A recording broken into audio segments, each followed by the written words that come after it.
Peace, family. We are live again. Dynasty Mirror Search for Huru. Thank you all. Thank you so much for joining. Hit that like button. Again, you have to hit the like button. That is the cost or price of admission, is hitting that like button. Also, make sure you share and make sure you subscribe.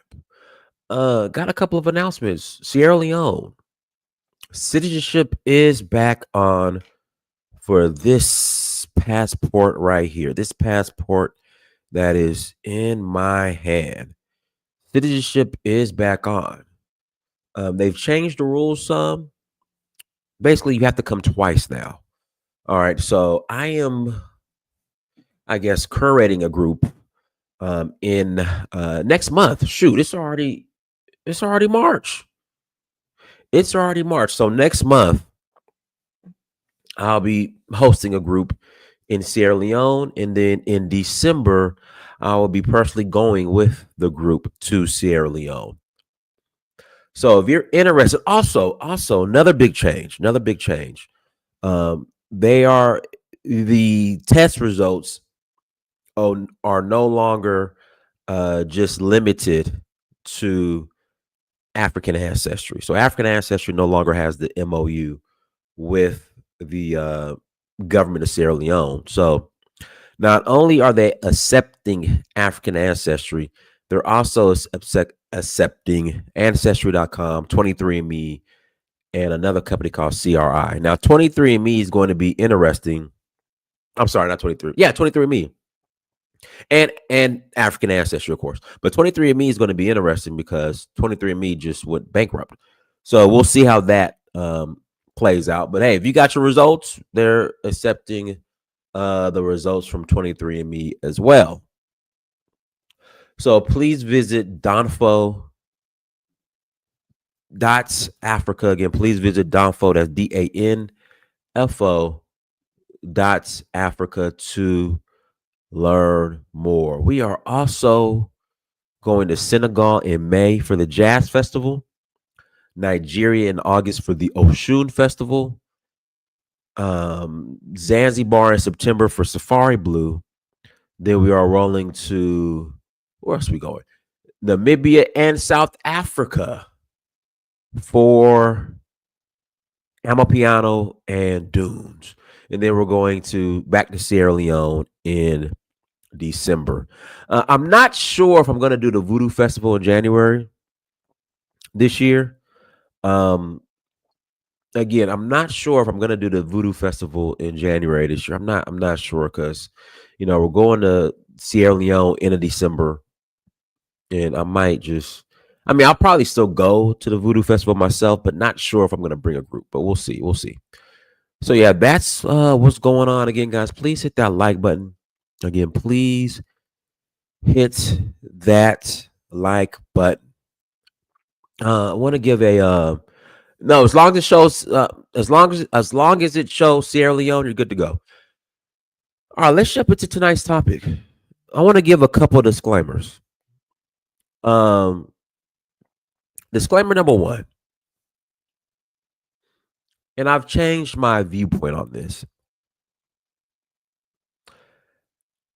The diaspora, we'll say Black America specifically because I'm Black American, along with a host of other nationalities, but I'm Black American.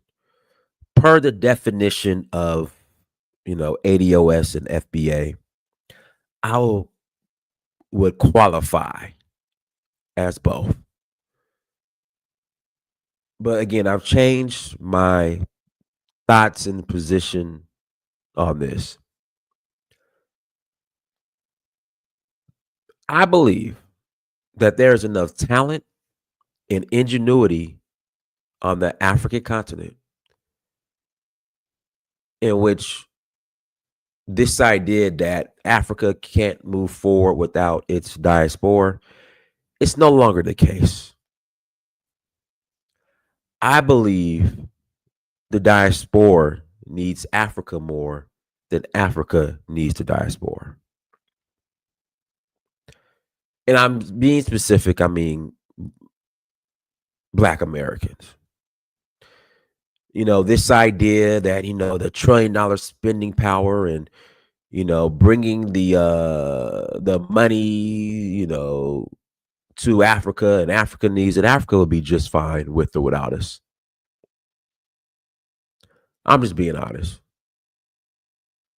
When I'm in Nigeria and I see all these talented Nigerians, and to be honest, I noticed this the first trip I ever took to Africa in 2011.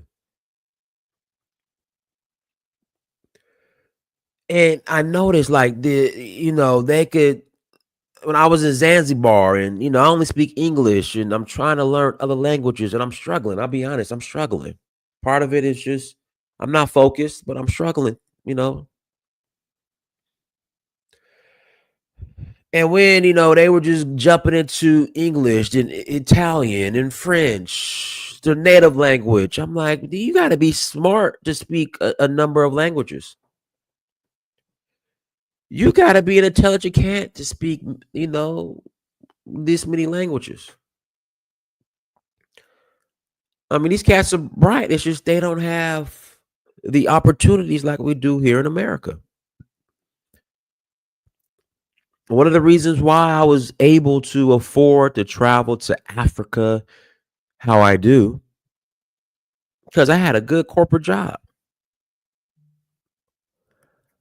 I worked in corporate America. So with my skill set, my sales skill set, or I'm a sales guy, I could get hired. See, I disagree. There's no brain. I don't agree with the brain drain. I don't agree with the brain drain anymore. They got brains over there. They have brains over there. I don't agree with the brain drain. I'm sorry. Yeah, there are Africans who are leaving. Allegedly, again, allegedly, there are more um Nigerian doctors in America, or allegedly there's more Ghanaian doctors in New York alone than there is in all of Ghana. Allegedly. Allegedly. And that might be the truth. But there's still so much talent in Africa. They're still producing a lot of doctors. A lot. But I think that there is so much talent over the continent. They don't need the diaspora. We need Africa more than Africa needs us.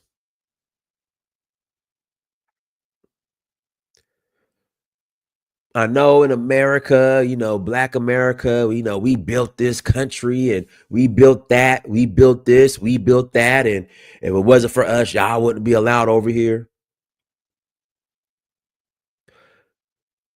But at the end of the day, we don't control it. At the end of the day, it's up to somebody else to decide on who gets to come in and out of the country. But that's where I stand now. And I got kind of sidetracked because I was getting to a point when I was saying I was in Zanzibar and they were hopping in and out of languages.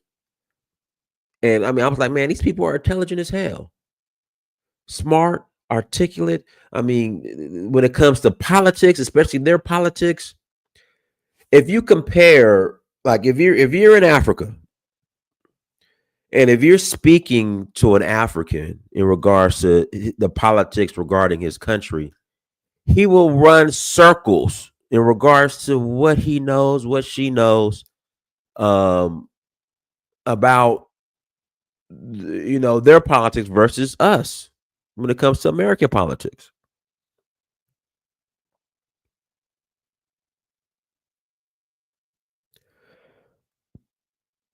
So yeah, that's where I'm at now.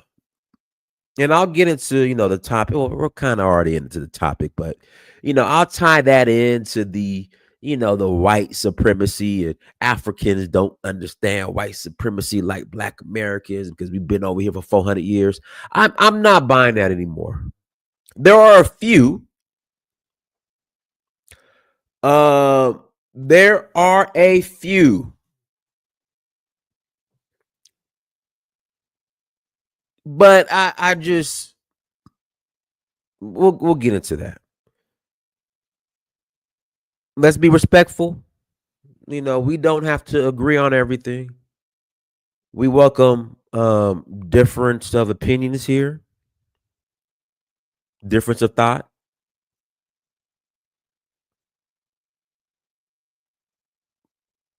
That's how we roll over here. But yeah, I think there's just a lot of talent on that continent. There is a lot of talent on that continent. And these past two elections, and this was going to be a separate topic, but it ties into this topic. The way Black people as a collective have responded when it comes to these two past elections, I'm no longer buying the whole we understand white supremacy argument. I'm not. I'm no longer buying it.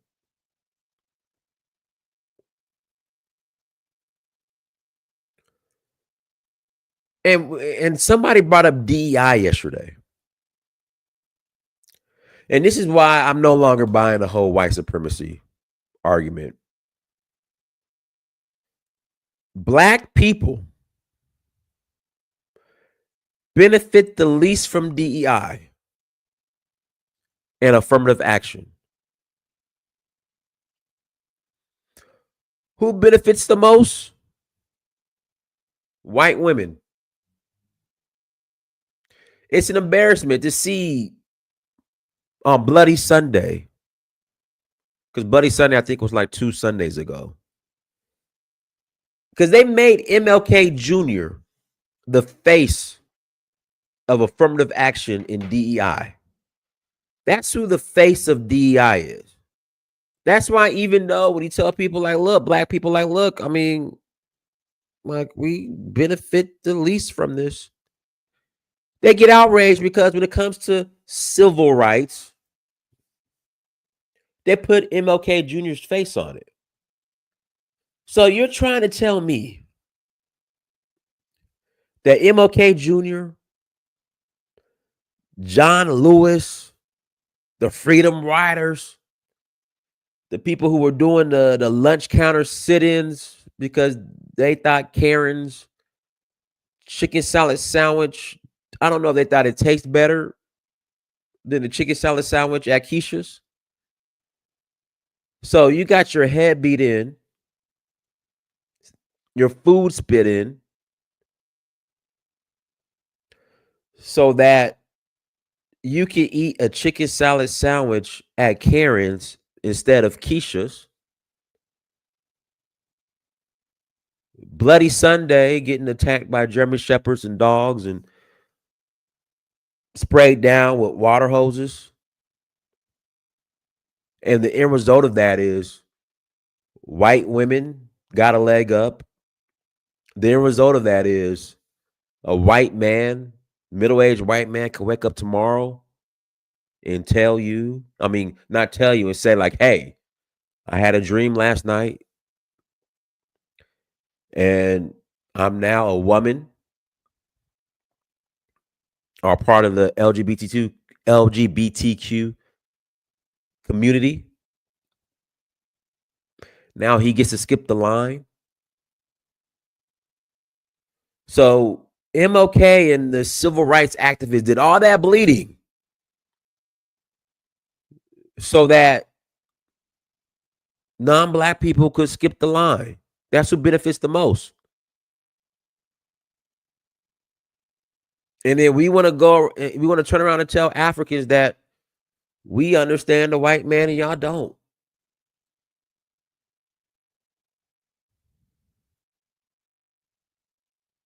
No matter what you say about Africans and their resources, When I get up in the morning, when I'm in Oshogbo or Freetown or Dakar, Senegal, and I want to go to the store or get a snack, everybody looks like me. When I want to get groceries, I can go to the local market. Everybody looks like me. Some of the gasoline companies, oil gas companies, when I want to get gas, they look like me.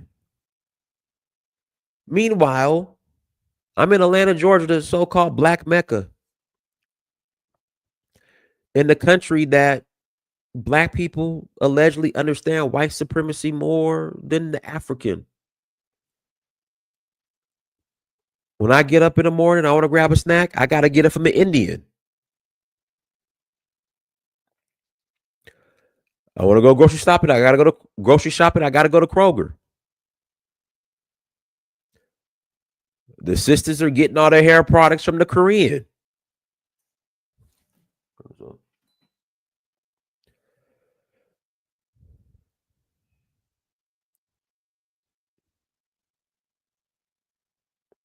Now I would say this: when I want to get my lotions and shea butters and deodorant and hygiene products, I can go where I go is somebody the shop that I go to here in the western of Atlanta.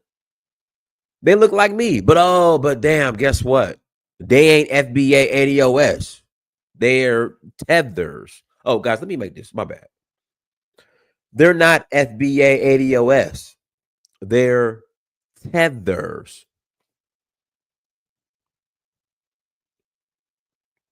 So again, let me run that back. I can survive in Africa buying products, my necessities. Because see, a lot of times the disingenuous argument is, bro, Africans don't control their natural resources. Them Africans don't control their natural resources. They don't control the gold and the diamonds. I there's some terrible partnerships. But the basics for everyday living, everybody looks like me. Meanwhile, here in America, the country where Black people want to lecture Africans on white supremacy, I can't get hardly any of my necessities from someone that looks like me, and then some of my like necessities I need, I can get from someone, but they ain't FBA ADOS. They are tethers.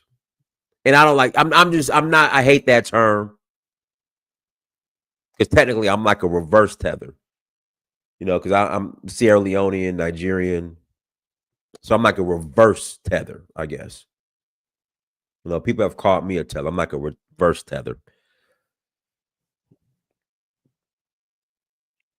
Yeah. So we didn't listen to Claude Anderson. We didn't listen to, as a collective, we don't listen to Claude Anderson. We didn't listen to Elijah Muhammad. We didn't listen to Amos Wilson.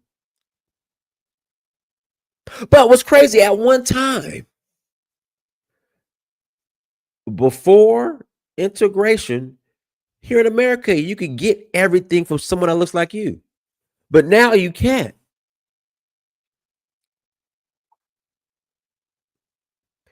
And I told this story before, and not to minimize what happened to Black Wall Street.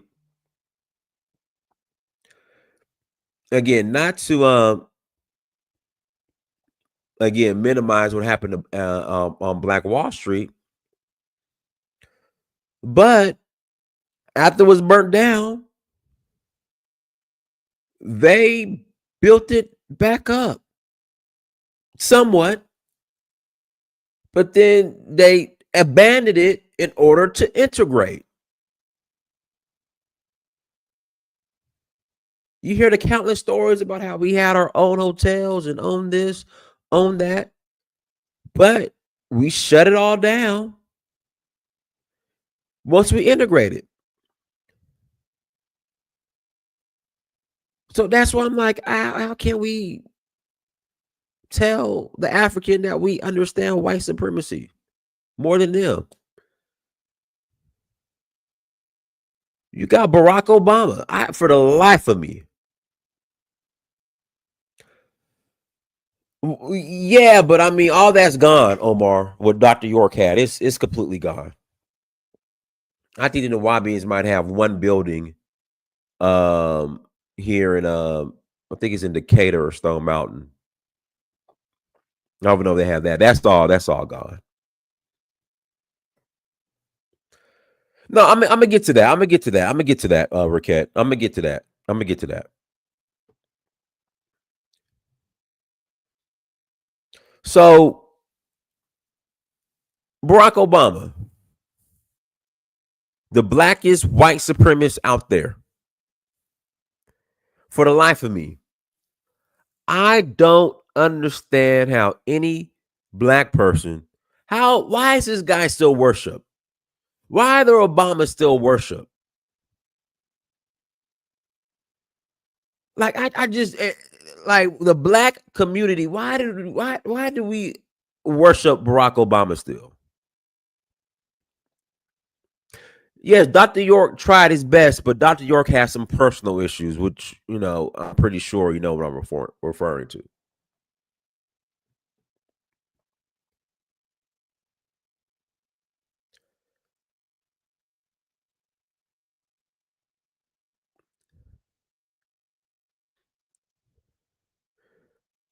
Barack Obama, God, man, dude, and I keep and this is the problem. Nah, AJ Nigel. More than black immigrants worship Obama. Nah, it's not just limited to immigrants on this one. The black community as a whole still worships Barack Obama. Libya, the way black folks give Barack Obama a pass for Libya. The slave trade, what happened in Libya kicked off the slave trade in the Sahel. That still goes on to this day. They were trading Africans in downtown Tripoli. Thanks to Obama. In destabilizing Libya.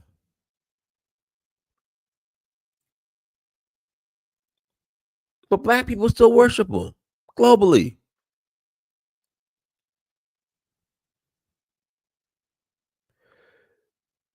U.S. aid. This is what so okay, let me back up. I'm getting a little too far ahead of myself.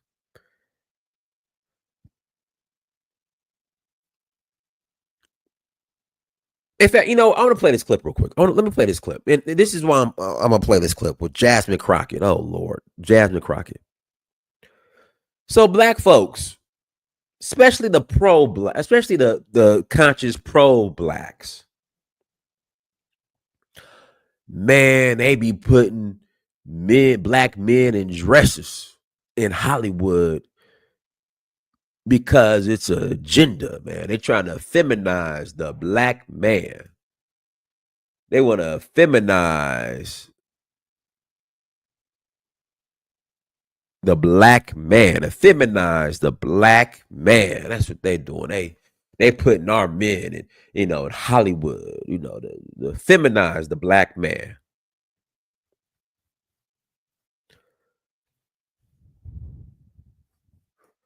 I'm getting there, Sanders. I'm all over the place because this all ties in. It all ties in, Jay Sanders. It all ties in. So you went from Hollywood feminizes the black man by putting him in a dress to now making up excuses and minimizing the fact that the Democratic Party wants men to share intimate spaces with women and play sports with women.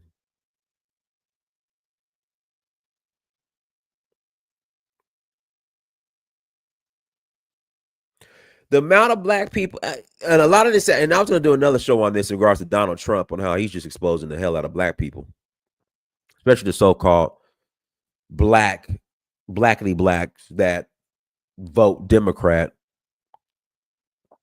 Y'all went from Hollywood is effeminizing black men to, you know what, trying to justify men or gender affirming men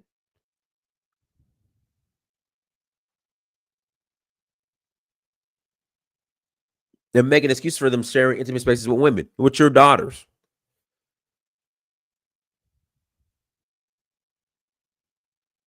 Rooting for Jasmine Crockett. Loud Jasmine Crockett. Only thing Jasmine Crockett goes hard for is illegal immigration and men in women's restrooms. Let me play this clip real quick.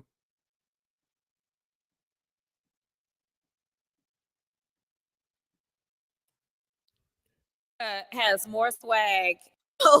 So literally, right? Nancy was like, trans people, they the end of the world. Have y'all ever heard of Nancy Mace? I'll take that as a yes. So literally, right? Nancy was like, trans people, they the end of the world. She doing videos every day. She doing at least 100 tweets a day, all about the trans people, right? All at the same time that the amazing Sarah McBride is swearing into the house. And listen, y'all, Sarah has more swag as well as more patience than I do. I'm going to just be real about that. And so, they changed the rules all because Sarah's in the house. And Sarah's like, oh, whatever. I got my own bathroom I don't care. Fine. And so literally, this is real life. I don't know if y'all know this, so I got to tell y'all this because it is like too stupid to be true, but it is. So here it is.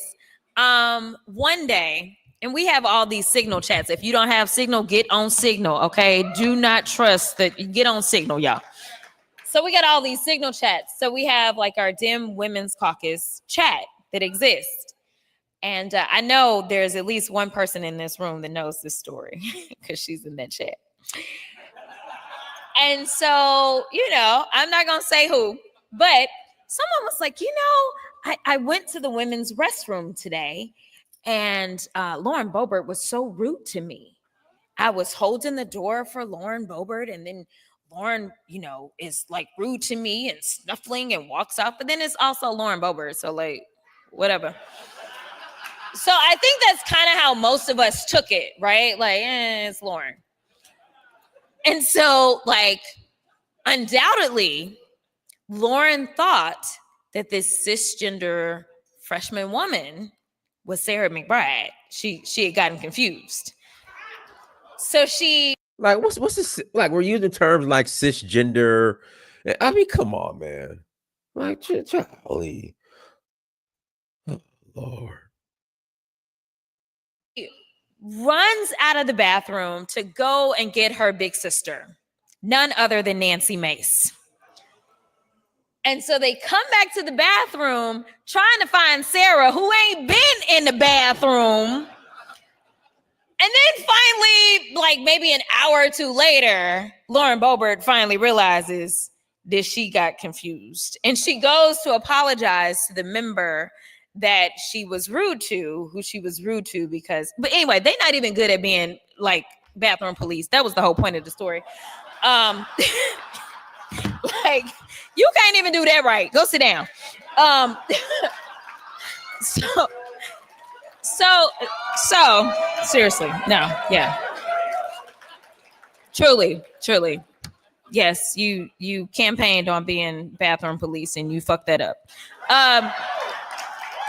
So So what Jasmine is doing, and now even the pro black blackity black, you don't understand white supremacy, African, you don't understand white supremacy like us.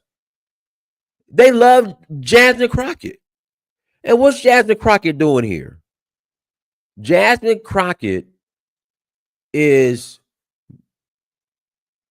I guess, trying to make fun of women who actually care about and don't want men in the women's restrooms. And Jasmine Crockett is defending men using women's restrooms. And I'm on Facebook, I'm on Instagram, all the, the white supremacy and all this are literally rooting for Jasmine Crockett.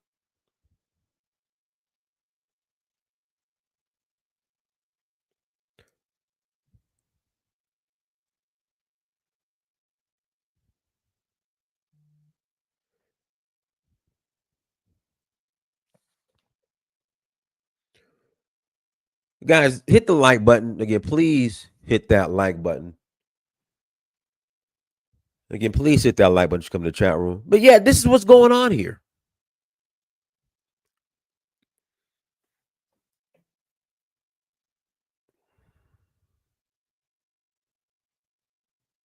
I'm just like,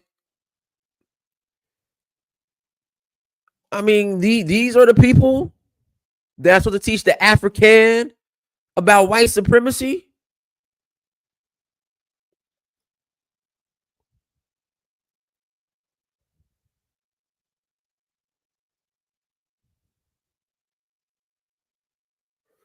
Let's continue. So I say this all to say that here was, we had itty bitty Libby who started testifying in the Texas House about the bathroom bills that we're going through. And then next thing you know, I'm running for the state house, and I'm endorsed by Stonewall, and I get this phone call and it's like, hey, we really need you to meet this family because they are very concerned about whether or not their child's rights are going to be abridged and whether or not they will have a representative that will stand up and speak out and fight for their young daughter. Guys, so I'm assuming when they say young daughter, this is a boy who identifies as a woman.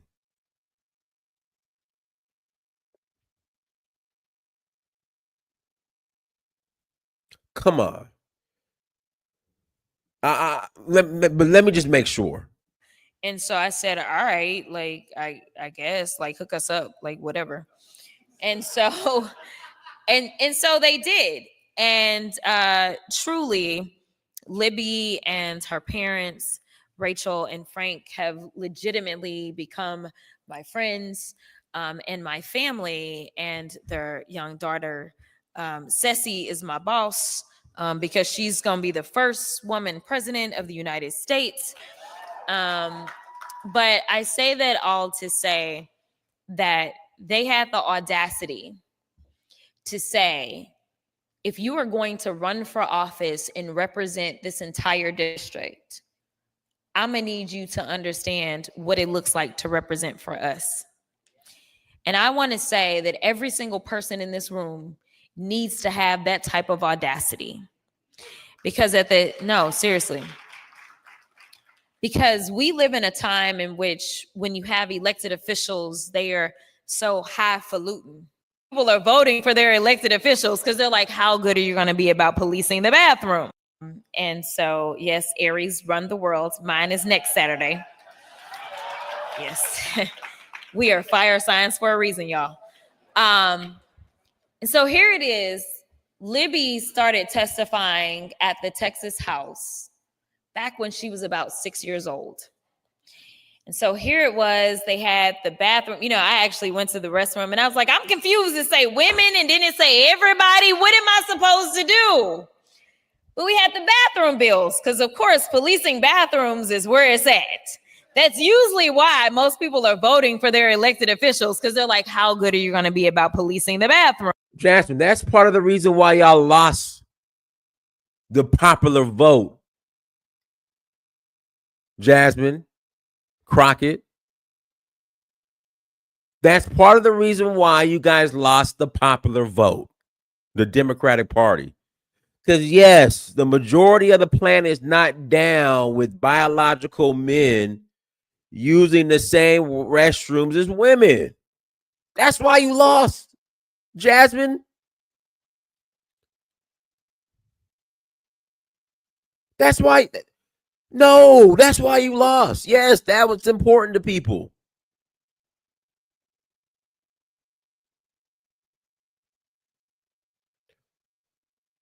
Yes, Jasmine. That's why you guys lost. And that's why you guys are probably going to lose again for the next 2 cycles. Men's room, women's room. If you guys want to set up a separate situation for just, the, I don't know, oh, well, that's you know what? That's done. It's men and women. Yeah, just men and women. If you're a biological man and you wearing a dress, you just bring your big burly ass and in your dress. So you just come pee standing up in the men's restroom.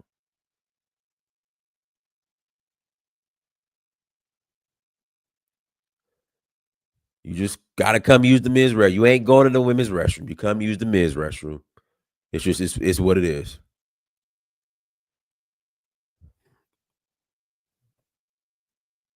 But I just see tons of black folks rooting for her, and they want to tell you they understand white supremacy.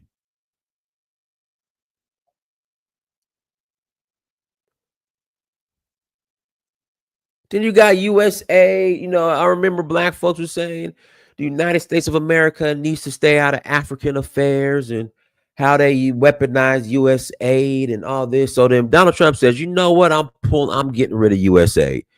Black folks crying. But I thought USA was used to destabilize African countries. I thought, USA, the people who really need the aid weren't seeing it anyway. Donald Trump says, okay,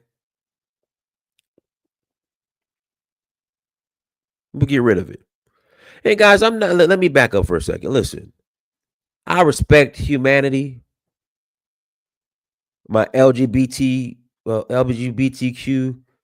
brothers and sisters. I love y'all, but I'm just drawing a line. You a man, you a woman. You a man in a dress. Hey, do you? We still cool. Just a man in a dress. I respect you, but you're not a woman. That's where I draw the line. Respect everybody. Got love for everybody. No matter your race, sex, creed, religion. But hey, you a man in a dress. That's it.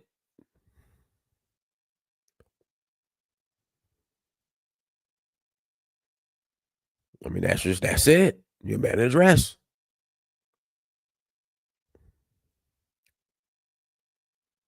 I respect you. You're my brother. You just wearing a dress. That's it. Rock your dress.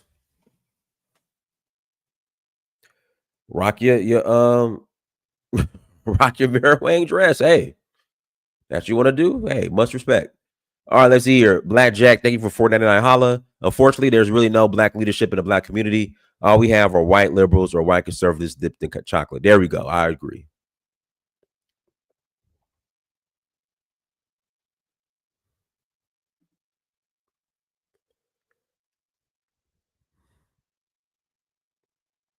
You know what, Jay Sanders? I used to think that, but when you have friends who are part of that community, I can't renounce them. I mean, I can't do it. When you have people who've looked out for you and they might think a little differently. I can't I can't renounce them. And I used to think like that, but I just, like I said, I draw the line. You a man.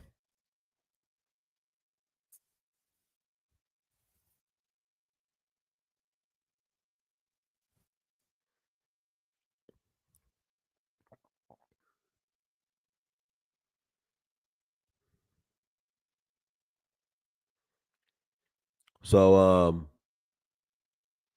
so yeah, but I'll put the link in the chat room.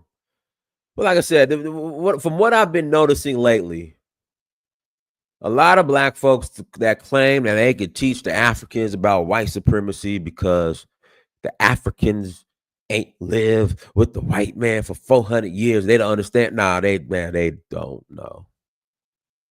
No. No, they don't.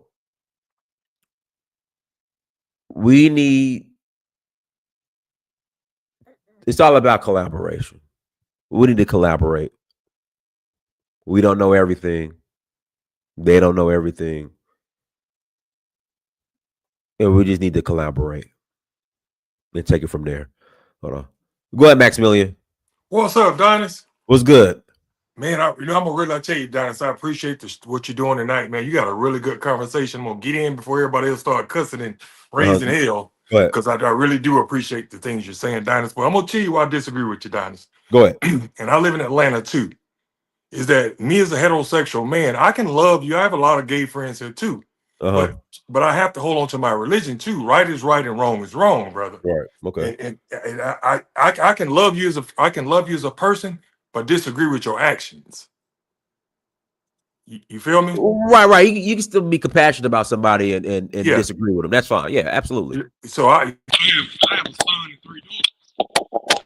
One of my children has went through that stuff. She said, "Daddy, accept me." I said, "Yeah, I would accept you, but you can't bring nobody to my house.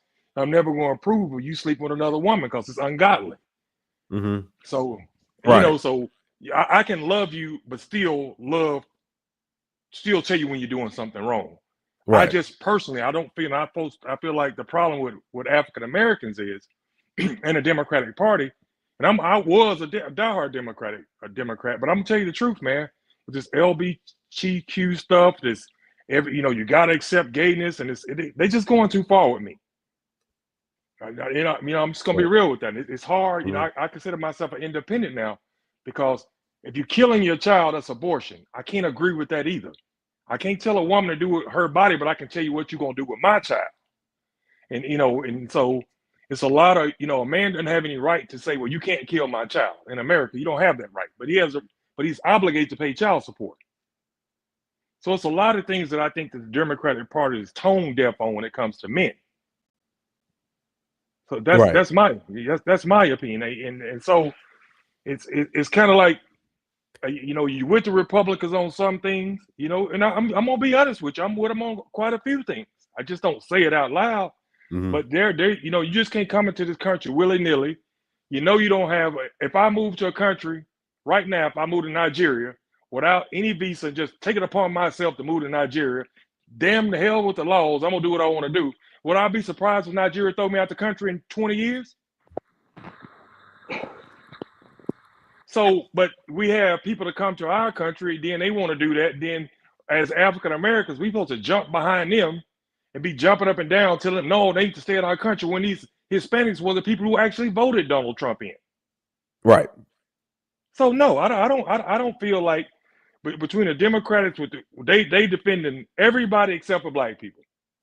I'm not a Republican, but I'm gonna call an ace and a spade when I see it. Mm-hmm. So the Democratic Party, I don't see them coming back no time soon until they have a come to Jesus moment. That everybody is not going to agree with women in the bathrooms. Every man don't agree with homosexuals. We have children to raise. So you have a child, I have a child. So I have to stand on my morals, my moral compass on what I believe is something. Because if I tell my son and my daughter, it's okay, you should be who you want to be, then they're going to say exactly what they're going to do. Right. There's no moral compass there. So that's my opinion. So, that's all. I just listen. Extreme X, thank you for the $5 holla. The black liberal is even more dangerous. Go ahead, Marcus. Unmute yourself.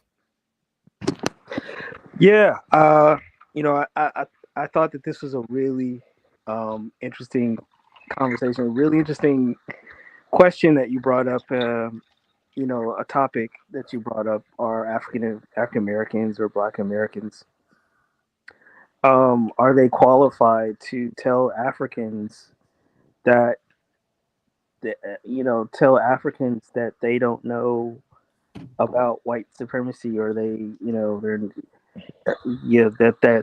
they're better at fighting white supremacy, or something along those lines, Right. and I think that is I think, frankly, and I'm a Black American, but I think that's ridiculous. I think that's is completely ridiculous to say that you know to foreign Black people, right? Uh, I mean, first of all, they have a completely different situation, uh, and second of all, it's just kind of like you know, it seems to me like they're almost in a from a certain perspective, they're almost in a better position than we are. You know, from from the perspective of being able to uh having political self determination, which is something that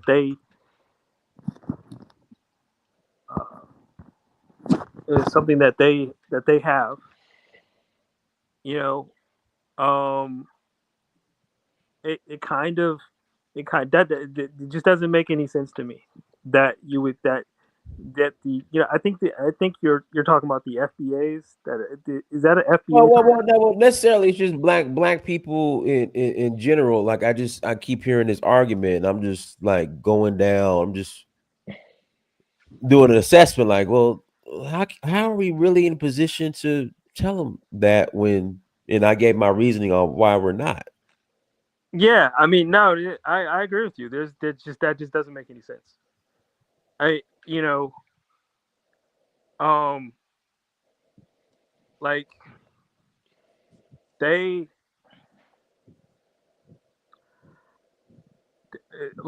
they have their own countries. Mhm. That's just point blank. That that makes no sense. Uh, and I don't know why. I don't know where that talking point comes from, or like how you would where the logic for that comes from. But to me, it makes absolutely no sense. Let me pass it to Johnny. Go ahead, Johnny. What's going on, Don? It's appreciated, man. No problem. Uh, so yeah, I kind of think that we got a little bit of signs of white supremacy with the African Americans currently today. A little bit. We have different views. African Americans and Africans got different views of how we see white people. Obviously, like bro was saying earlier. But our situations is a lot different. We kind of grew up beside them, and we kind of know our history of how they've done things around the planet because we kind of see it firsthand where our history is taught in schools from like a European perspective, right? We learn a lot about the Romans and stuff like that, about how the forming of our democracies and stuff like this. I don't know if they necessarily have that, and they kind of have a very known I don't want to call it an infatuation, but when they speak of whites and how they see whites, I mean, I've seen it myself. I'm sure you've seen it when you went over there as well.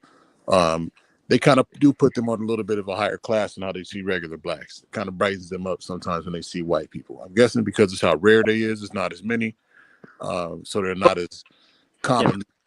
Yeah. What's up? I was saying, Black Americans do that too.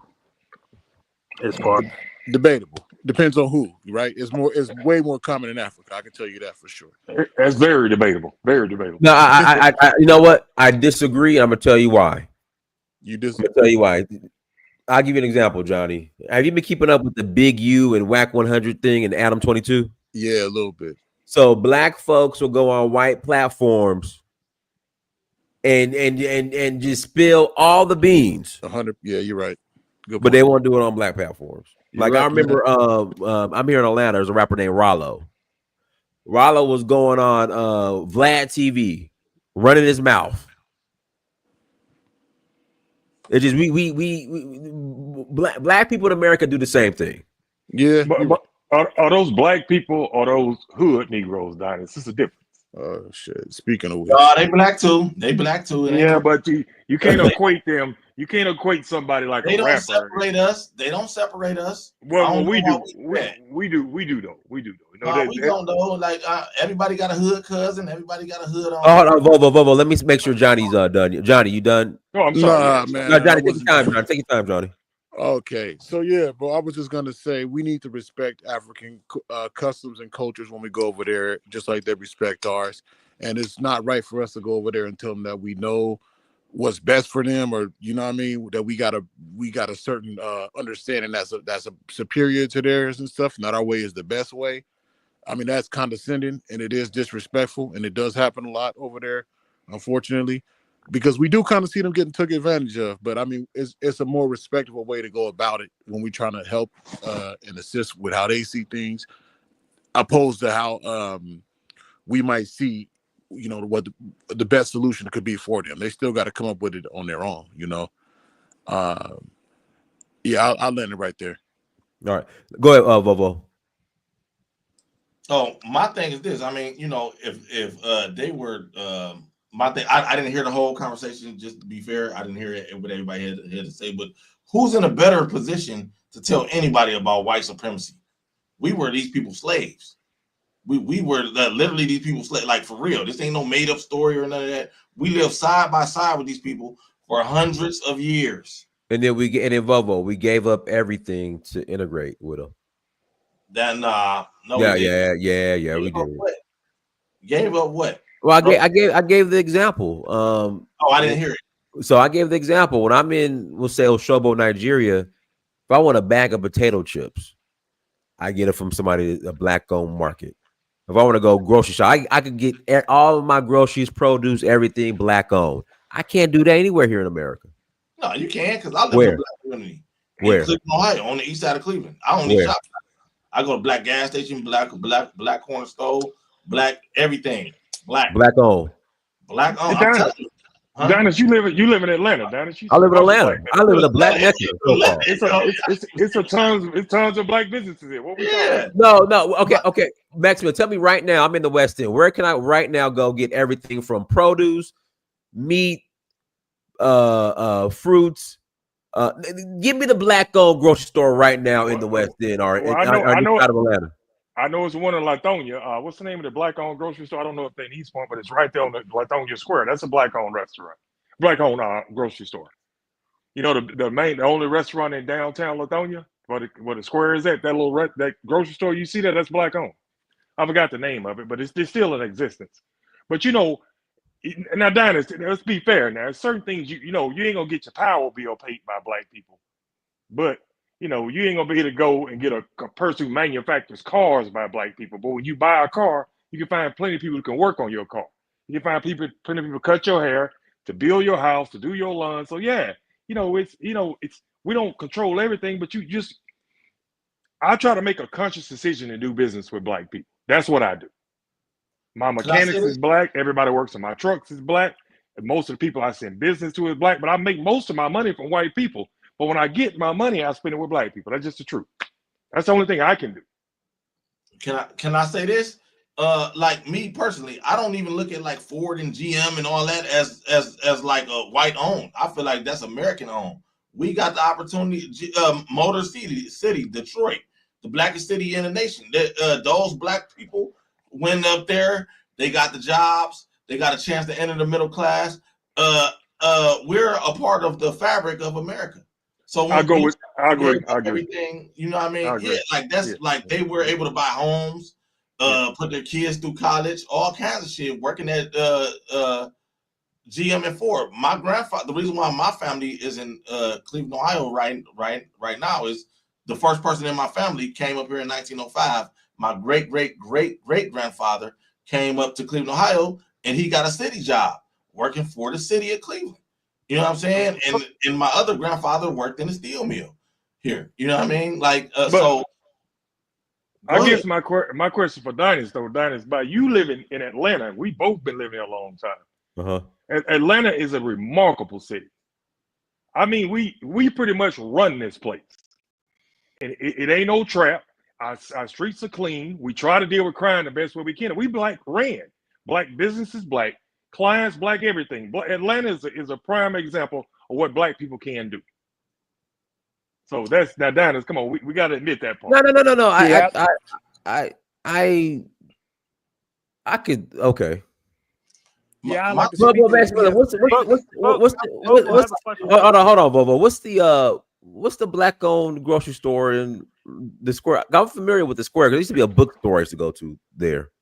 As soon as you get off, what is that road? Is that Evans Mill, Dynas? It's Okay. Evans Mill. When you make the left on Evans Mill, right before when you trying to cut across to go back to Turner Hill, when you go straight through downtown Lithonia, that the only grocery store in downtown Lithonia. It don't look like a downtown. It's like a couple of what a post office. So there was literally some real estate I was going to buy like there years that ago. Grocery store right over there, and that big grocery store is a black-owned grocery store. It's the only one in Lithonia. The Wayfield is black-owned. Yep, that Wayfield is black-owned. Are you sure? I am positive. I met the owner, and because they put it into the paper, it was the only black-owned restaurant grocery store in that area. He advertised that he's black-owned. Okay. Go ahead, Bobo. Now, this was in 2001. It's 2025. Don't hold me to that now. Okay. Yeah, that wasn't that long ago. But my thing is that, I just feel as though that, like, that's kind of not really like a fair question. You know what I mean? Because if one black guy owns something, that's not uplifting all of black people. My thing is, do black people work there? Are they in management there? Are they making a salary out of there? How many black people work there? Because if you could be a black-owned business and you don't hire no black people, that's not a help. But if your neighborhood Walmart employs 50 black people, that's giving jobs to the community. That's people working in the community. So that's how I look at that. You know what I mean? Now, my thing is this: right in the neighborhood where we live, you know what I mean? I'm of the school of thought, if you don't live in this neighborhood, you shouldn't have a business in this neighborhood. But if it's like a community area, like a big grocery store or something, a Walmart or something like that, as long as they're employing black people. But the neighborhood corner store where the children go to get the candy and you go to play your lottery and all that, that should be black owned. Your local gas station right there, that should be black owned. They shouldn't. If you don't live in this neighborhood, you shouldn't have a business in this neighborhood. That's my opinion. I like to speak to that. Well, no, it's not your turn. It's not your turn, Leroy. It's Free Game's turn. Let me pass the Free Game. I pass to you, Maximilian. I pass to Leroy. Go ahead, Free Game. I mean, Dynas, how Africa is going to succeed. If Africa succeeds as much as America, there will be more division in Africa than it was in America 30 years ago. The tribes will be giving each other money. If one tribe is at the top, they're going to keep their tribe at the top. They're going to have to start their own civil rights movement in Africa if they do get themselves together. So I can't disagree with that, Dynas. Black Americans had the blueprint for us getting together and building something prior to integration. And building what? Atlanta. Dynas. Black people have their own thing. HBCU. We gotta. All the HBC, the only black built HBCU really is Tuskegee and Bethune-Cookman. Grambling. They were funded by white people. Don't matter. Grambling wasn't funded by a white person. I think you missed one, Dynas. Well, Jackson, who funded Jackson State? Who funded Jackson State? They didn't. You know why HBCU was created, right, Dynas? I know why. Somebody got some feedback. Who was that? It's Free Game. Free Game. He be driving around with his window down. I don't know what he do. Meet himself, Free Game. I know why they got created. So yeah, So black students white people, they created Jackson State, so they want to give black people somewhere to go because legally the government said equal, separate but equal. That's when it was separate but equal. Now they integrate, but yeah, they created that Jackson State to keep us from going to school at Ole Miss. So they didn't do that for us. These HBCUs succeeded in spite of white people, not because of white people. Now, if you know the history of that's where even any black institution, it don't matter who started, it's just where we started at and why we were started. TSU is right now, Tennessee State is owed almost $1 billion from the state of Tennessee because they never funded them. Jackson State. The only reason we're a big school because we had to sue the state of Mississippi. It's called the errors case. That's why we had a school of pharmacy, the school of law right now, because we have to sue for that. It took us almost 40 years to get our money from the white people. So yeah, it's a difference now. I'm just defending the HBCU thing. So that's the only thing I can speak on. So could that transfer over to what's going on with Africa? What now? You want my opinion of Africa? This is my opinion. Is that it's not them and us, it's we. Because yes, I'm an American, but I'm an African American. I feel like I have an obligation to Africa. I don't feel like I know something they need from me, but if I can contribute, and that Dinus knows at the end of the day, that's where I want to live at. I'm trying to figure out where I want to live there, but I know I want to make my money here. I don't want to die in this place that I'm not from. The last thing I ever want to do is be buried somewhere as a slave, as an ancestor of a slave. That's just something I personally don't want to do. Because I think that would be disrespectful to my ancestors. For me, I've done all this, and I still stayed my black butt over and died, and never took my butt back to the continent. There's a reason I ain't been back. Dinus knows what that is. They want to keep. I'm the only Negro I know in America they want to keep here. All right, go ahead, free game. Go ahead, free game. Dinus, if you carve out a place for us in Africa, left us alone, we will build something quicker than most African nations because we don't have tribalism. Ooh, we got tribalism. What do you think's happening in this chat all day, man? not like no, Dinus. You're talking about gangs. The whole Black America, only probably 2 or 3% of Black America is in gangs. We're not talking about gangs. You're talking about people that are born in tribes. Born like everybody is a part of a tribe. Nobody in Africa is not a part of a tribe. But in the same sense, bro, the ideology that you push is not going to be the same as what I believe, and we ain't going to be going to the same place. But that's not tribalism. That's not tribalism. That's tribalism. I've been all through America. When I get my free time, when I used to be over the road, I look to go to the Black community and go eat at the soul food restaurant, get a haircut, and all that. It ain't no. Oh no, you're not accepted around here. Oh no, you're not. You're from Cleveland. No, you can't be at this barbershop in Texas or in St. Louis. It's like, oh yeah, come in. Yeah, like come on in. Like, yeah, we got some good greens over here. Yeah, what the fried chicken tastes like. That I've never experienced no tribalism. No, well, listen, you're not. We're talking about on a governmental level, on a political level. Explain that, but do it clear. Let's not talk in circles. I'm not talking in circles, bro. I'm responding to what he said.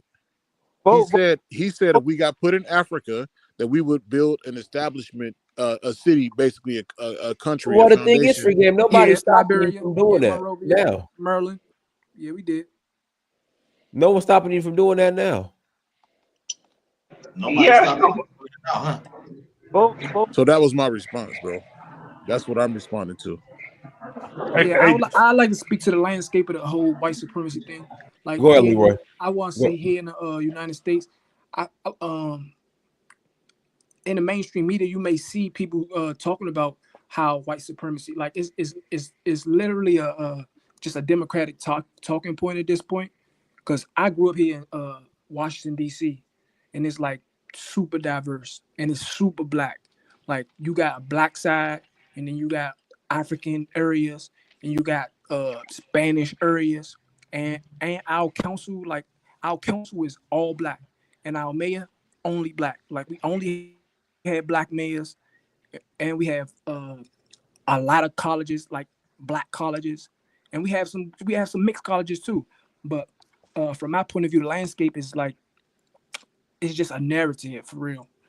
From what I'm seeing, it's just a narrative. Like people want to say, yeah, black white supremacists, but I don't see it holding us as a majority back, because I live in a black controlled city, and it's only ever been controlled black. What city is that again? Just Washington, D.C., the nation's capital of the United States. Yeah, well, black people basically run DC. Black So people don't run DC. Yeah, Bro, I it's agree. so I many agree, Dennis. They do Black black. not. people It's don't I run. so agree. Black many people black don't run. people running DC. Black They do people have not, bro. jobs in Bro, DC. it's The federal one government. of the most wealthiest blacks live in DC, guys. Yeah, 'cause they work for the federal government. They got a boss. They live in And our yeah, let me No, say suburbs. this. That's and running. Suburbs. that's That's running shit. Guys. Not running it. y'all, He got a this y'all job. just hold on real fast. This how they you just know. tore up their Black Lives Matter sign. What is you talking about, This, y'all? Yeah. this is Trump how said, you know. Trump Black said, take lives that shit Black down. Lives Matter sign don't mean You don't know, mean you're nothing. right. Like Running a city that's is what virtue makes signaling. That's what democratic makes the city babble. run. Is what makes the city run. Who's the mayor? Who's the politicians? Who's the garbage men? Who's working at the corner stores? Who's working at the McDonald's? Who owns this? Who owns that? That's what runs a city. That's what makes the city move. So if Yeah, it's black people don't own anything in Washington. Really own anything in Washington. That's what I'm talking. See, that's no, what I'm talking about. Ownership. I'm talking about ownership. Yeah, that's what I mean. Ownership. DC is Look, what, federal land. At least in A lot of DC Atlanta, is federal land. at least in Atlanta, black people, they own something. Not as much as white people though. yeah, But not at all. yeah, but I'm saying I would say Jackson, Mississippi is probably the more of a black That owned and run city. Diners, Jackson. Man, the whole hey, Louisiana Diners. is in there ran by blacks. Hey, Diners, I'm from Jackson. Don't make that comparison, brother. Jesus Lord. let me say this. Jesus. I would just But, I hear you, Yeah. Diners, but Jesus. Don't but, you go to Jackson. if we're in America looking for somewhere that's like totally no white people around, nothing, we don't have to deal with them, period. That's not that's a bad faith argument. We live in America. There's white people in America. Exactly. We're not talking about white people being there, bro. He said There's the white bully. people running it. It's a difference. Listen to what I'm saying. When you said, like I said earlier, he gave me a different definition of running. When I say running it, I mean what makes the city run. Tomorrow, when you wake up, who's going to come collect your trash? Who's going to sweep up the streets? Who's going to make sure that who's going to be on the side of the road doing the construction and making sure your electricity is on? Who's downtown in your city hall? That's what runs a city, makes the city move. Makes the city move. What do your police officers look like? That's what runs the city. You're never going to have an all black everything in America. We're in America. Well, Volvo, let me tell you why I disagree with you. And Diners knows this too. In Atlanta, Georgia, 25% of the contracts that you do in Atlanta has to go to minorities. Has to. We're one of the only cities I know that do that. Okay, so Go what to you New agreeing York. with? That's what I mean by running the city. So what are you agreeing with? What are you disagreeing with?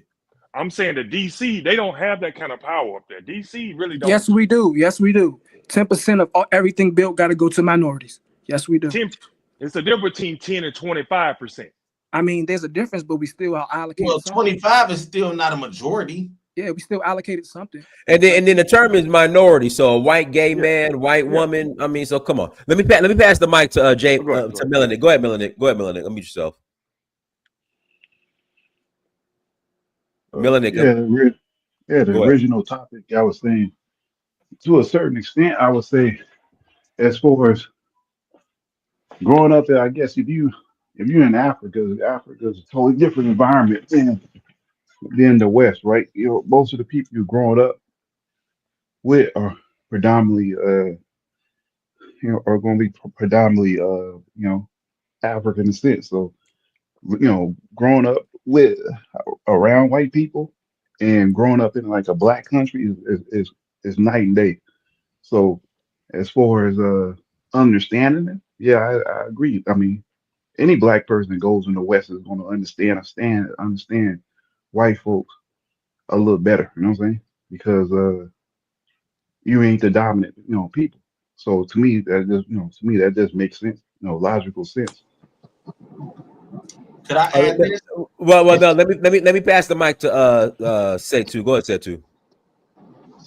Yeah, I'm kind of cutting off. Like, I don't know if it is only me hearing, like, okay, now I can hear Hey, you your guys. mic kind of low. We can't hear Yeah, you. Setu, we can't hear you, man. Your mic's low. Okay, one second. Can you hear me better now? That's better. Go ahead. All right. So, Somebody needs to turn their blinker off though. yeah, it's not me. My bad.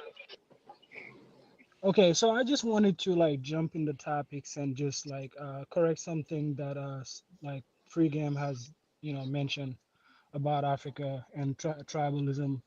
I think your definition about tribe is way different to what tribe is or what tribe is considered back here, like in Africa, in general. So whatever you said, like say tribalism, trying to like make it to like give a negative view of what tribe represent. I think that's very like misrepresenting like African culture in general. And you can hate, it's your own journey to like clear the self-hatred that you have for Africa or for the African in general. But I don't think like you got the right to define something if you don't know what it is about. At least ask people that knows like what people are living. That's culture. That's everything. It's not about tribe, like whatever you consider as tribe, it's not like that. That's what What's I a want to tribe? say Give for us the now. definition. Let's clear it up for the Well, feedback. only thing I see is the Hey, let him clear it up. aftermath Let of him it, clear it and up, the free game. aftermath of it isn't looking too good. Let him clear it up. Yeah, What is yeah, a but tribe? the Okay. thing, but hold on, but one mic, but Free Game, you haven't been to Setu's country, Senegal. You haven't been there yet. Okay, all right, all right, all right. Hey, Clear it Yeah, up, Dallas, you can I? have Setsu. you Hey, haven't Hey, can you Dallas. I have you hop in there haven't yet? been, and I'm Next and year, I'm right? and I'm Clear it up. What's and I'm a really tribe, Setsu? okay. Like I'm gonna tell you what tribe means to me, and so for free game, please come to Senegal. Like we don't speak English. I'm like What one is of a the. tribe? What is a tribe? I will give that answer. I'm talking free game first, so give me 1 second. All right, so I'm inviting you, like I'm telling you, you are gonna be welcome to a way that you will never believe, like being welcome like that. I swear to God, like Are and you there now? not everybody out. Like anytime you will be there, you hit me up. I'll make sure you're good. Whether Are I'm you there there in now? person, like I'm not there right now. At the moment I'm talking to you, I'm not in Senegal. I'm in the U.S. right now, but I can be there anytime you decide to go. And it's like for real, you going, I'll make sure you are good. Like I will not make, I will do nothing like extraordinary. I'll let people take care of you. But if you need something, I'll make sure you have it. Hey, I'm not I, expecting anything in return from you. hey, For Dallas. for Can I Yeah, say I something, just I, Dallas? think Then that I'm gonna get out. Let me pass it to Mr. Sandman because he's been waiting. I'm down past you, Maximilian. Go ahead, Mr. Sandman. Okay. oh yeah, thank you for letting me in there. I would just like to say that no one likes to be lectured to. It comes off as condescending. How can you lecture someone about white supremacy and then act like you're better than someone by claiming that you know everything? It's kind of like cognitive dissonance. It's just basic, um, just basic manners when you're dealing with people. Respect them, respect their culture, and then work with each other. You know, if you have something that you could gain by working together, then try to find something that combines you or connects you, and that's basically all it is. It's common courtesy. I don't understand why grown people don't understand that. yeah, you're right, man. All right, can go I ahead, can Max. I Go ahead, add Max. this? Hey, Go ahead, hey, Maximilian. hey, Dallas. I gotta go too. Yeah, But I'm gonna say this part. Now, let me get the first thing out. The way that African American young men out here murdering each other in the streets, you can't walk outside without being scared of some young black man killing you. We're not in a position to be lecturing African people about their culture and Right, their. you're right. Cause bruh, we got You're way right. more stuff. Our children don't act like animals. You're right. I can at least go to Senegal and go to Kenya and walk around the street without worrying about some Kenya blowing my damn brains out. Right. Unk So tripping. Unk, you tripping, we Unk. We're not in a And position to be You lecturing tripping, anybody. You But let ain't me tripping. finish You though. ain't tripping, hey, Yo, Leroy. he's let him right. finish. Same He's way. right. Let me finish. He's right. He's We're right. not in a He's position right. to be lecturing anybody about no culture because our culture is messed up. That's why I'm trying to get out of here. That's why most people, African Americans, the people that need to move over there, we're not leaving here because some of our people need to stay here. I'm gonna be honest. Some of them don't need to come to Yep, Africa. I agree. Yeah, I agree. And the So only some, thing, I want to say, Max, is like I encourage you in the journey you are in. Like the only piece of advice I want to give you is like don't just follow like your comfort. Don't say, okay, I'm just gonna go where like I can communicate with people, I can speak English with people or this. Like don't let language like take you away from your true destination. and the last thing, Don, and the When you last say, thing, when you say that go ahead, Joe. our youth out here murdering and all that, you know that there's only 7 to 8,000 murders in the U.S. out of our 50 states or our 50 countries, whatever you want to call it. 50 states, And all of them with ain't black. 40. Listen, Bruh. 40 million people or 50 million people, 8,000 murders, and we're killing everybody. And but 8,000. all of those ain't black, or that 8,000 ain't black. Let me be honest with you, bro. When I walk in the street, I'm not worried about little white guy finna rob and beat the hell out of me and shoot me. I'm worried about my own young men. And any Because black you live in man a in black community. America, If you lived in a white community, Cool, you bro. It ain't no help for him. Just let him finish I'm that. just being factual. I'm being Yeah, factual. right. Because you done psyched yourself out. You psyched yourself out. You psyched yourself out. That's all you over gotta with. It ain't never all you gonna be gotta no do is problem. turn on the TV. Every morning you turn on the TV. Somebody got carjacked. Right. You psyched yourself out. You show me who done it. Notice he said turn on the Then TV. I'll be Notice quiet. that. Propaganda. Notice that. CNN. And Dinus, let me give it the last. Let me get the last thing, Dinus. Then y'all can go in what y'all want to do. Now I'm gonna pass it to Theo. Go ahead. And then my last problem, Dinus, that what African Americans, what the problem we have here is financial literacy. We don't know nothing about credit. We want a business, but don't know how to build it. The white man won't give me a business, but you won't even build your credit to go get a loan from the bank. It's not that the bank won't give you the money. You don't know how to build your credit to get a bank. I get anything from the bank I want. Anything I want. American Express, Chase, Bank of America, you name the bank, I can get it.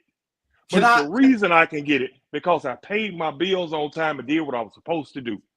So financial literacy is a lot to do with why we going through some of the stuff we going through. I'm being honest with you. Some of that is our own fault. Can I ask you one question before you go? I ain't got to run, but I'm. Are you one of those guys that believe it's a difference between black people and niggas? Are you one of those guys? I believe that there's a difference between people who are educated and people who are uneducated that act uncivilized. I believe that. That ain't what I though. Are you one of those guys? It's like a thing going around now. Well, I don't believe in the word. I don't believe in the word nigga. I think we're all black men. Okay, I just think some of us are not. I will never call a man a nigga, because if I call you one, it will make me one. What I believe that is some of us act uncivilized and don't want to act like we got any common sense. That's in every culture, but we the ones that got to hold that. The only culture that I'm worried about is my culture. Well, what I'm saying is that we the only ones that got to hold that. We the only ones that's been brainwashed to believe that our lower society is the one going to attack us and all that. White people don't worry about the trailer trash. No, bro. You can't try to downplay it, though. I mean, there's some validity to it. We have a violence problem in our black community. I live in the ghetto right now. I'm sitting in the ghetto. That's fact.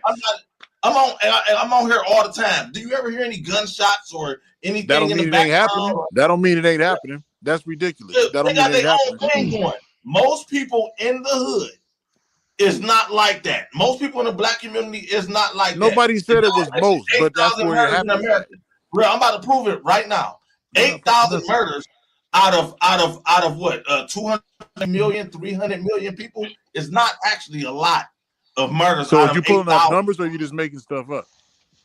What do you mean? What's the demographic of people who did the murder? Hey, Dinus. We in America. We got freedom of one question, Dinus. 30 more seconds. Dinus, this is my question. Anybody who gonna sit here and tell me that young African American men are not the most violent little creatures we have on this earth right now? I don't know about all that, bro. You got a problem with reality. You got a problem with reality. You got a problem with reality. Like South America. What are you living on? Do you I want would. a perspective from somebody like But hold on, no, I gotta pass outside the of mic. the? I gotta pass the mic. Go ahead, Theo. Go ahead, Man, Theo. if I could just get, damn. No, I gotta pass it to Theo. Go ahead, Theo. Hey, good evening. Good evening. I got a few things I want to add. One, being a majority doesn't mean you run anything. If that's the case, then black folks ran the plantations during slavery, right? So it doesn't matter who's the majority in the city. In a city, it's who owns uh the city, who owns The the buildings, property, the the businesses. resources, the capital, the institution, who the ones that count. Um, that's one. Two, I feel like Hey, the only way. somebody got to turn off that blinker. Oh, my bad. That's me. That's me. Two, I feel like you have to be honest about yourself, your family, your community. If to no one else, to yourself, to your family, to your community. And sometimes we're not, right? And I understand, wanting to show reverence for your community. I understand wanting to stand up for your community, but if you want to improve your community, you got to be honest about it, right? Another thing is, I think the mark of a high functioning society is a society. It's not how beautiful the structures are. It's not the technology. It's how suitable that society is to the well-being of the people in that society and how well those people live in harmony. That's one of the most sophisticated things that humans have had to try to do throughout history, is create a place where a bunch of people live that's in harmony for the sake of everyone and for the sake of everyone's well-being. And if we're being honest about the black community around the United States, you cannot honestly say that for the most part, most African American neighborhoods that are areas that are predominantly black are the most suitable places for the well-being of any human being. What's And I'm suitable? saying most suitable for the well-being of any human being, including black people. Say this, please. I would say most black men, right, have died close to home, and per capita, more so than group of people, any other people in the United States. And that's just being honest. That's not a like a diss, but it's real. I mean, you look at the music. What genre of music That's not other fair to than get a that on all black African people, bro. American created? Wait. Then an African American created genre of music promotes, celebrates, and propagates violence. I want to What do say that? to the degree, but I almost want to say at all, besides the one that we know, right? And that music is they say art imitates life, right? That music is really what we see in it, what's in the videos, what's promoted. I mean, it don't come out of thin air. I mean, to a degree, it kind of like the music portrays the reality, but then the reality, right, feeds from the music, and it's real, man. And if we act like that's not the case, and it's just propaganda and it's just media. I mean, come on, man. We grew up in the neighborhoods, and Yeah. even when you grew up in your neighborhood, you were aware of other neighborhoods, and we know the violence that went on in the neighborhood. Okay. and Let me and, say and this. we know what it feel like to walk outside at night. I mean, maybe things have gotten better, but if we're talking about the 90s, 80s, 90s, I mean, walking in the suburbs versus walking in the hood. I mean, even being black walking in the suburbs, you could talk about being scared of the races or whatever, but to be honest with you, my greatest fear, love black folks, love my family, love my community, right? But I know the things that have lurked in my community over the years, right? It's not Exactly. everybody, it's not Exactly. everybody, but it's one This too many, to be honest with you. Yeah, It's Okay, enough. can I say It's one enough too of many, and that's just being honest. That's just being honest for the sake of wanting to be better and do right. better. Can I say this? When you say not suitable to live in, what are you talking about? People come to this country from all over the world. It's people in the black community from all over the world. The black community very suitable to live in. We got ain't nobody running away from America. Black Americans ain't leaving the country. We got running water. It's safe. It's fucking clean. I live in the hood right now. I own property in the hood. I chose to live in the hood. I chose to live in the neighborhood I grew up in. You tell me Now, America's safe? You said America's safe? yes, America's safe. You're safe Come in on, America. brother. The streets are Come on, clean. brother. The You know traffic that's a is- lie. Why isn't it? If it's 8,000 murders, right? We just going numbers. That's And black. it's Black people, Bobo. That's just black. Just as black. It's what? 15,000, but 7 to 8. Okay, let's say 8,000. Okay, let's 8,000 black, right? 8,000 black, right? That's cool if it ain't out of you. 40 million. If it ain't Hold on, you. I'm about to bust your, just real quick. This gonna be undeniable. In Nigeria or Ghana, it's all black on black. All of us black on black. Every murder that happened, there is no other race that but the rate is a lot lower because they don't have guns. Hey, So no, that's let me correct something right quick. You Let me talk to correct me. something right quick because I didn't say it wasn't suitable as an absolute. What I was saying is, if you look around and if you were to rank the most right conducive areas to the well-being of a human being in America, if you had to find the most conducive place for a child, to grow up, even a black child, 9 times out of 10, it's not gonna be a predominantly black area. I mean, I'm not saying it couldn't be. I'm not saying there's no place. I'm just saying, for the most part, I'm just looking at the from a macro point of view. As a black man in my community, our black babies are not in danger. Black children aren't out here being slaughtered in whole villages, Boko Haram. Man, you ain't heard about the drug epidemic. Come on, it's more than just like getting. We're talking about well-being. Well-being ain't just like falling dead and getting shot. It's more to well-being than just getting shot. Well-being mean your well-being. Your well-being. Right. We're talking about health. We're talking about education. We're talking about things that make people thrive. Yeah, the American education system is great. It's great. Even in the hood is great. Even in the hood is great. I live in a community where they just rebuilt all the schools. Those old castle school buildings that we used to go to. Kids don't go there today. All the schools have been rebuilt. All of them are modernized and all that. I live in a black city. I live in Cleveland, Ohio. Kids ain't going to no it ain't no old textbooks in the school and all that. All the kids got tablets, laptops, all that.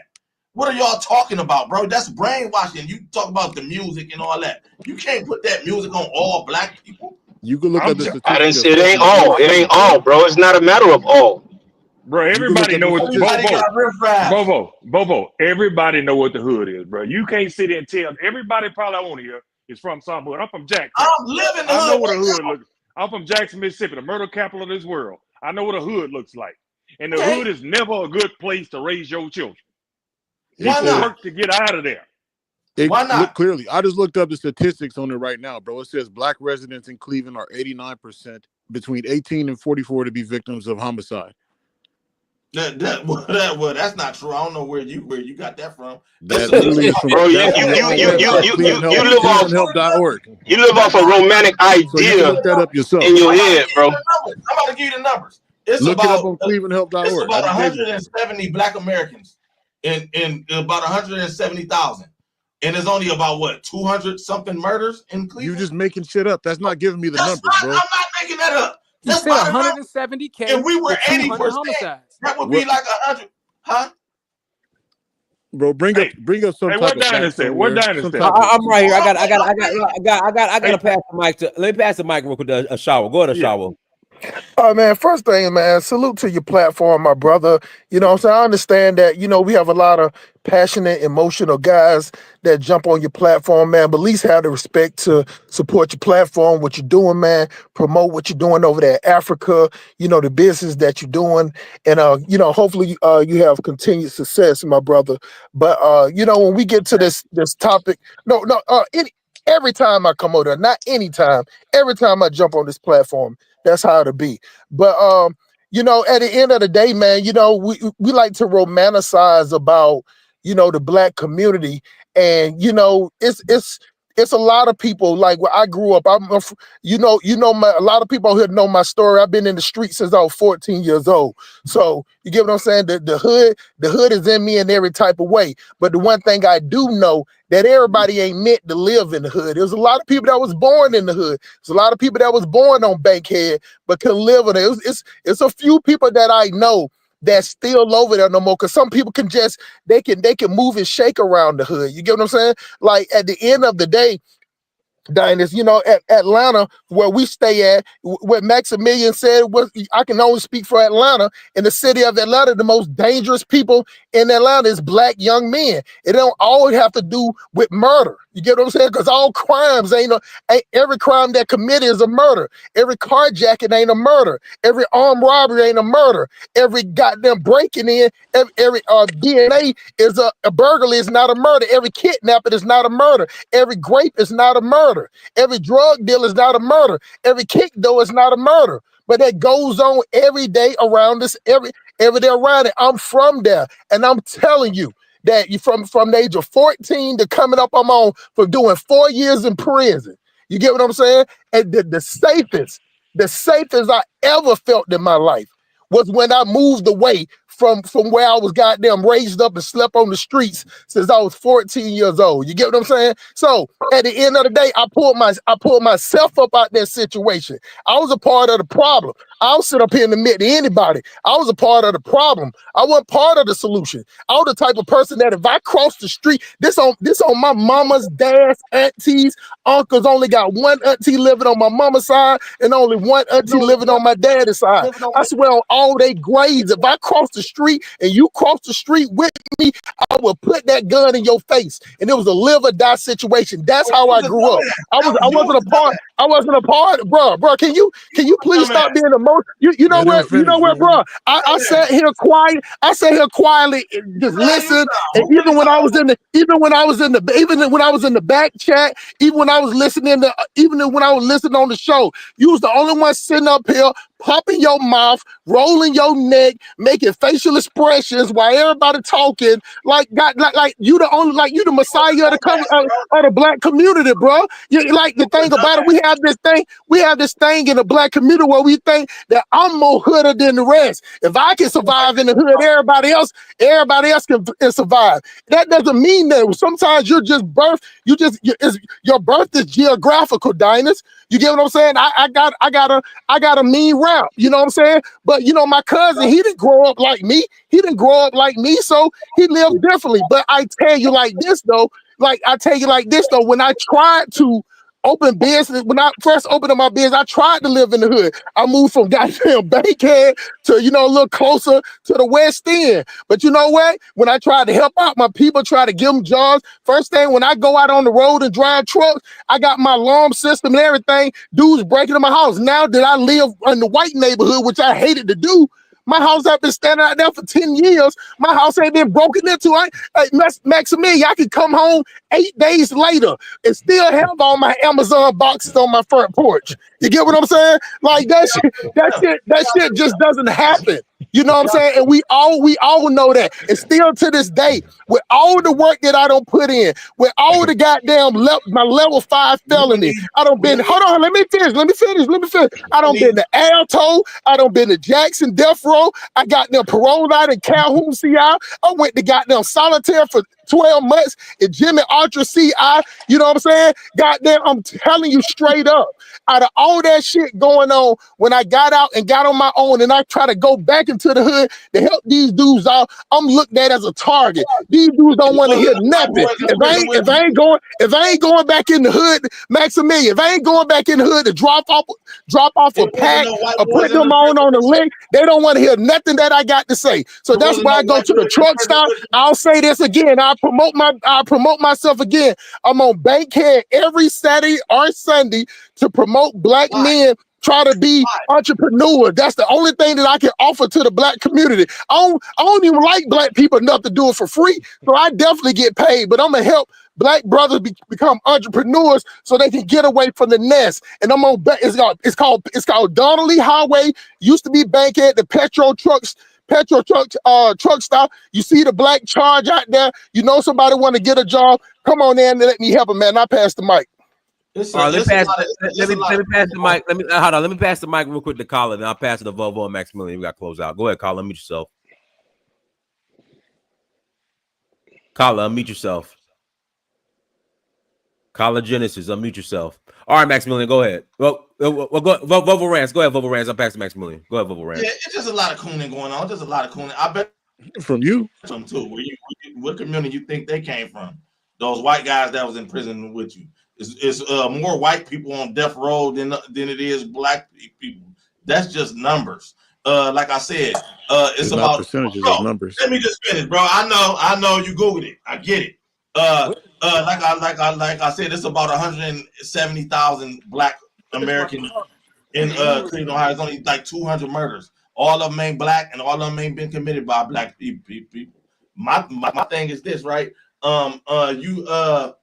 It was so much fucking said. It was so much said, man. Damn. I was gonna make a great point, but it was just so much said. The guy was saying, this is what I wanted to say. Not only are the hood. I got one for you right around the corner from me. Warrensville, Ohio. I'm gonna say it 3 times because Dr. Umar said that make it stick. Warrensville, Ohio. Warrensville, Ohio is a predominantly black community that's middle class. It's safe as hell. It's about 95% black. There's black communities all over America that ain't the hood. Nobody. You know what I mean? You might needed to move away from the hood because you know the guys. The guy ain't the criminal class are not just running up to random black guys like, hey, you want to go on a mission? You want to go on a lick? No, you might know the guys. They might know what you was into.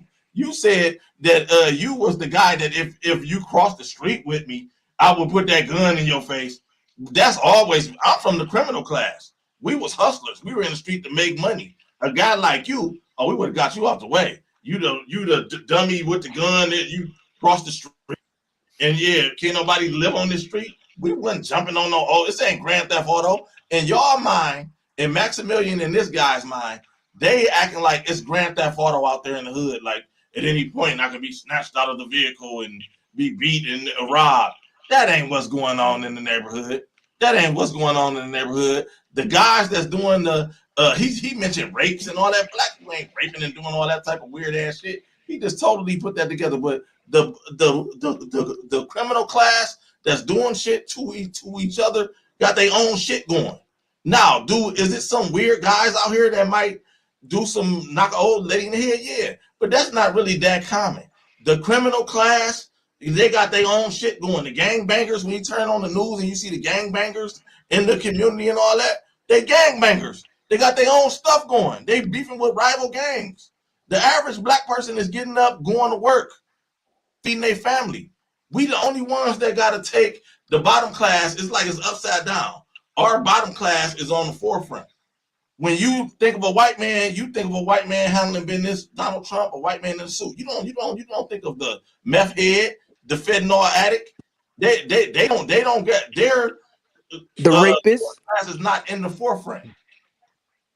So you know what I mean, and that's by design. And people got a little fetish for seeing the criminal class, the rappers and the hood rats and the twerkers. They got a little fetish for that. They look for that more than our well-to-do people. So I'll close with that. I appreciate you letting me speak it on. You can't use the gang thing though, bro. You can't, because you don't have to be that young boy that got killed because he was in the gang. He didn't have to be in the gang. And that didn't have to happen to him because he was in a gang. And 9 times out of 10, that happened. He happened to be in a gang, and that happened to happen to him because of the environment he was in. And that environment probably was a predominantly African American community. So why do white people in gangs? Because the environment they in. Like, so what's that? Why would regardless, man? I'm not saying white people don't get killed. They ain't in gangs. I'm just telling you, a gang problem is a problem. A gang problem is a problem that affects black people, right? But we the only ones that got to take the. We the only ones that's our forefront. That's our criminal class. Oh, you can't just kick the can down the road and make excuses, bro. The reality is what it is. This is Man, that's the No, I reality. feel like I work with black guys every day that ain't criminals. Been on the job 20 years, 30 years. Go to church on Sunday. I live in a big church community. The black community is a big church community. Y'all live in Atlanta. Ain't it churchy as hell down there on Sunday? Don't everybody go to church? Not black really. people waking Not up. really. No, Black not like men that. Not waking anymore. black men are waking up in Atlanta. Ain't number big husky hyena wig weed wearing wild hyena hood rats up there raising the roof and running around in the black church now in Atlanta, bro. Black men don't woke up. That's crazy. You got a woman problem. Even by your avatar photo, you one of them guys that you never. Hey, Donnie, can I kick in? All that weird shit. Go ahead, Maximilian. Okay, let me say this. I didn't interrupt nobody. Now, y'all give me 2 seconds. First thing, let me illustrate this. I'm not saying that every black neighborhood is bad. You can go to Cascade, you can go to Lithonia, you can go to Rockdale, you can go to a lot of neighborhoods that our structure in those black communities are different. When I close my door at 9 o'clock at night, my kid's gonna be in the house. They're not gonna be out there hanging around on the corner with his buddies and all that. It's structure there. If I come in my neighborhood, if you can ask these people that live in Cascade, somebody's probably living there now, they're gonna call the police on you if you hang around they area at 1 o'clock sitting on the corner. They don't do that in the hood. That's what I mean. It ain't the black neighborhood, it's the black people that live in that neighborhood that won't get their children under control. When people live in nice homes, $400,000 homes, their kids don't hang on the damn corner. They do not. They go in the house, they close the door, and they play their games, or they're going to sit in each other's backyards and sit down, and they're going to walk each other back to each other's homes. It's structure. The second thing, the last thing I'm going to get to is we have to stop making excuses for these young black men out here that are committing crimes. And bruh, if we don't get them as black men our ages, I'm not going to sit there and make no excuse for nobody who's, when I see them outside, I know who outside, bruh. If we gonna keep making excuses for them, the police gonna have to deal with them. Then their mama gonna be on TV talking about he ain't never did nothing. He didn't do nothing wrong, because men like us are making excuses. My son I got 4 children, and I ain't never went to jail to get one of my kids out of jail. Because if your ass going to jail, you rather be in jail than me come get you. So that's my point. When you raise your children that way, I wish my son would have his ass out at night after I go in the house. I pay the bills. I'm the last one in here. That's the way I was raised. That's why I ain't never got in those type of problems. So I don't excuse that hood. The hood is cool. The hood is cool. No, the hood is effed up because there's no structure in the hood. Get your children in the house at time. Make their asses study, they do their homework, and get their ass up, go to school the next morning. Yeah, kids walking around Atlantic Station, 13 years old, walking around Atlantic Station. Dinah's called me a lot. 13 years old and 14 got killed. That was a couple years ago. Yeah, got killed in the middle of the night. No. What he talking about? This is how it be every day. Not just the murder, Dinah. This is happening all the time. This every weekend, Dinah. Valid points. Look, hey, guys, we gotta close out soon. But let me pass the collar, then we're gonna close out. Go ahead, collar. Okay, yeah. About the topic's title, do we have anything to teach Africans? Well, I love you, brothers. I'm out, man. All right, well, check it out. There's 2 things. Okay, brother. 2 things about that question, right? When I posed, I thought about it, right? In other words, basically, I was having this conversation today, right? And we was basically talking. I had a housewarming party for my new house over here and everything. I had invited a bunch of people over and whatnot. So basically, I was having this conversation about America versus Africa and stuff like that. There's a lot of cultural differences. Even Liberia, as close as it is to Black America, there's a lot of cultural differences I'm starting to figure out, right? Look, we have Africans do not have a consciousness when it comes to color and race, except for the Liberians that grew up in America, right? The ones that grew up in America, that's a little older, would not have a consciousness about race, right? So you could talk to them a little bit. But the average person in Africa does not see color, race, or anything like that the way we do. They're not naturally suspicious of white people and stuff like that. Then the question asked is, if you're really so suspicious of white people, right, and they look at America like white people dominating, Why are you guys still there? So therefore, yeah, you're right. We don't really have nothing to talk to them because if Black America right now is so tethered to white America, right? When Black people say, when the FBA people say, yeah, we got it popping over here in America, what that's saying is we're living off the crumbs and the excess of white daddy, the scrap from his table and everything like that. And that's always been. We're gonna live off the excesses of his civilization, and we'll be all right. We just play our role and just be quiet, take our job, our pensions, and everything like that. Live in our neighborhoods, whatever like that. We'll be all right. So therefore, Africans look at it as like, look, we have to go back to Africa, and we have a continent to build. No, they don't. We built your home country. We built Liberia. We did it. No, We already done that. First of all, let me put it to you like this. I'm in Go Liberia back right to now. Africa. And I let me was go. downtown Cleveland. I see a whole lot, literally 20 Africans following the white lady into the federal building. All of them got folders in their hand. They ain't trying to go back over there. No. They trying to build a water around themselves. Hey, before we close, Africans, I would like to commend Africans are this because returning to the continent in we always talk record about our number. bottom 1%. We always talk Hold about on, our they're bottom coming. 1%. Hold I on, want they're to not. commend. Look, you guys overestimate America. A lot of them go to America, make money, get their skills, education, and they come back here. Because we come back here, there's so much opportunity. I bumped into a guy the other day. Yeah, the U.S. And dollar. he said, No, they don't. Okay, all right. They're having the brain drain right now. They're having the brain drain. I'm only here right now, but you're not. But you know more than me. They're having the brain drain, bro. I tell you something. I bumped into a guy yesterday, right? Let me tell you. No, I bumped into a guy last week, right? He's the guy that said, he goes, wait a minute, aren't you Genesis? I said, yeah. He goes, I remember you from Dynasty Samir's show years ago, man. Shit. Yeah. And so that was just funny, man. It's like that's because like the third time somebody recognized me from usually from Dynasty show. Yeah, Tyler, I respect your perspective. And so let me finish But what I'm saying. I want to commend our. Let me finish what I'm saying. Let me finish what I'm saying, right? So anyway, he was born. He's a Liberian. He was born in Newark, New Jersey, right? Newark, New Jersey. And I was like, how the hell are you getting from Newark? What do they call Newark? I forgot the nickname they call Newark, but it was like I forgot what it was, But anyway, that's Newark, New Jersey. He came back to Liberia at the age of 47, right?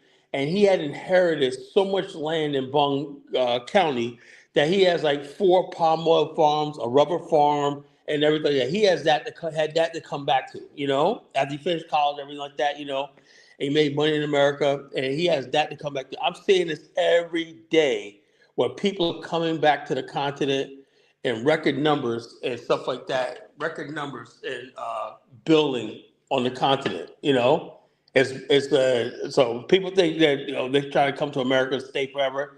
That's not the case. That's simply not the case. Who is Samuel Doe? Samuel Doe was somebody that was a con man that was basically orchestrated the 1980 coup, a military coup that overthrew the democratically elected government that was descendants of the transatlantic slave trade and ended that rule in 1980. That's what that was. And he ruled for like 9 years before he was overthrown. Let me say this: modern day Africans are in America, Canada. They're all over the world, but they always go back to Africans are displaced all over the world, and they don't got no plans to come back. They want to die in these places. People invest. People from Africa all over the continent come back. They always come back to the continent. Africans ain't going back over there. You gotta go and see his name Francis. They all go and invest. He's over there building. I respect that. I respect that. Other than that, they not trying to go back over there. It's hard enough to make the rent over here. You think that they trying to go over there, trying to go back over there and build and man, that's exactly what's happening. Next time you come across an African, why don't you talk to him and ask him? No, we got to close out. Caller, you done? Yeah, I'm done, brother. Okay, everyone, thank you so much for joining. Like, share, subscribe. Until next time, family. Dynasty Mirror, search for Huru. Peace.